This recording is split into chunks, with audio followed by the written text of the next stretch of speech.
Welcome to winter in Oslo. If you're new here, do not get scared off by the winter. And my biggest advice is just embrace it. Sure, if you're not an outdoorsy person, there's also plenty to do inside. You can join a knitting club or a book club or see a movie. But today, we want to challenge you to get out of your comfort zone and try some of the amazing outdoor activities that this city has to offer. Yes, winter in Oslo is all about making the most out of the snow, the cold, and yes, even the ice. So come with us.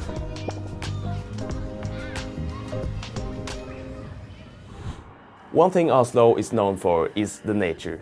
Within a short ride, just 20 to 30 minutes on Oslo's buses, trams, or subway, you can get out of the hustle and bustle of the city and into the gorgeous nature. The forest area surrounding Oslo is called Marka. It's basically on all sides of the city, except for the fjords to the south. Within Marka, there are a lot of trails, lakes, cabins, and a lot of stuff to do. Our first stop is Frognerseteren on the metro or T-bane, line 1. Okay, before we start any activity, we must talk about what to wear in the winter in Oslo, because that can make or break your entire experience. For sure. Growing up as a kid in Oslo, Norway, we are outside all the time and the weather is never an excuse. And as we say in Norway, ikke noe dårlig vær, bare dårlige klær. Meaning there's no such thing as bad weather, only bad clothing. So let's see what we're wearing now. It's all about the 3-layer rule.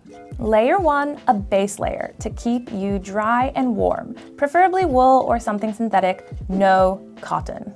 Pro tip, wool is your best friend in the Norwegian winter. It keeps you warm even when it's wet, and bonus, it doesn't smell bad after use. Layer 2 is an insulating layer to keep you warm, like a sweater or fleece. Layer 3, a waterproof and windproof shell to protect you from the elements. And don't forget the accessories. All right, we're ready. Yeah, let's start with the first activity of the day. Our first stop is Korketrekkeren, or the corkscrew. This sledding hill is one of the best known winter spots in Oslo. Don't have a sled? No problem. You can rent them right here at the top at Akkerforeningen. Just remember to return it again before they close. Korketrekkeren is a 2-kilometer sledding adventure that winds down from Frognerseteren station. You will drop about 255 meters in elevation. That's quite a ride. It's been in use since the 1920s and was used for professional competitions.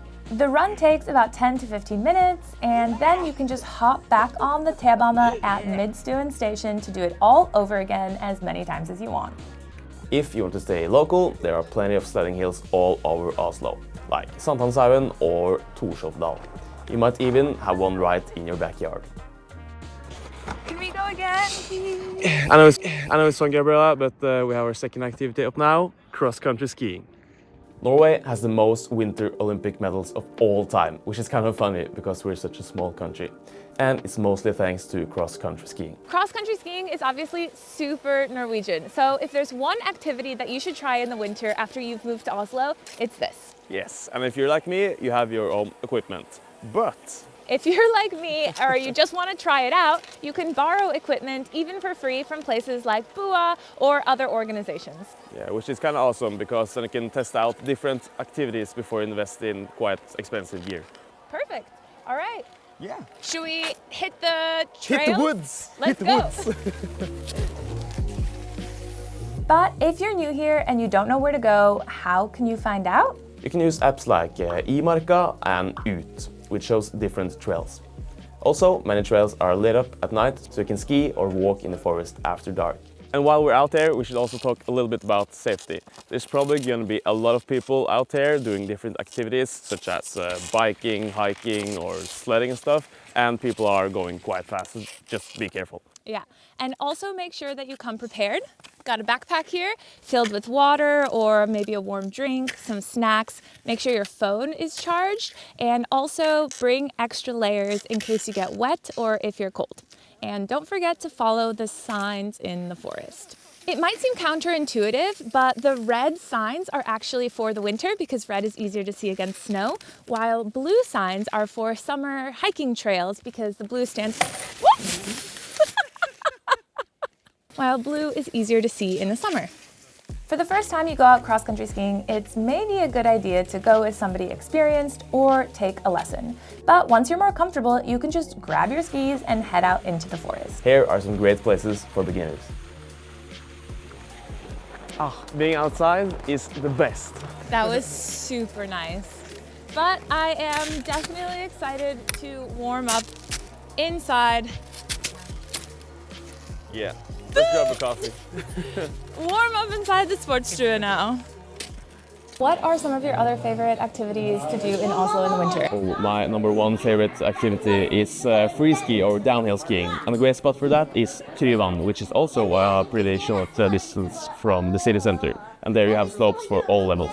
And for those who are more into ice skating, there's also spots all over the city like Spikersuppa or even frozen lakes that you can ice skate on, like at Sognsvann. And it's super cozy to head into the woods to a cabin in the winter. Absolutely. DNT, or the Norwegian Trekking Association, maintains cabins all over the Oslo area. Some are quite remote that you need to hike to get to, while some are more accessible by public transportation, but it's all part of the winter experience. Yeah, there are so much stuff you can do in Oslo during the winter, and we're not finished for the day either. Let's head back into the city for the last stop of the day. Saunas are everywhere in Oslo, and they're the perfect way to relax after being in the cold. Just remember to bring water, a towel, and maybe even a snack. Are you ready? Okay, let's go. Steaming? Yeah. If you're feeling brave, you can take a dip in the icy water before heading right back into the sauna to warm up. So there you have it. But I have one more tip for everybody new to Oslo. When the ground gets icy, a really good tip is to have brodder, or spikes, on your shoes. Oslo has so much to offer at this time of year.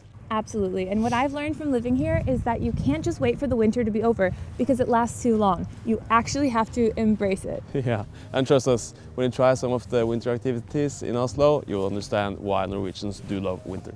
Absolutely. So get out there and have some fun. Yeah.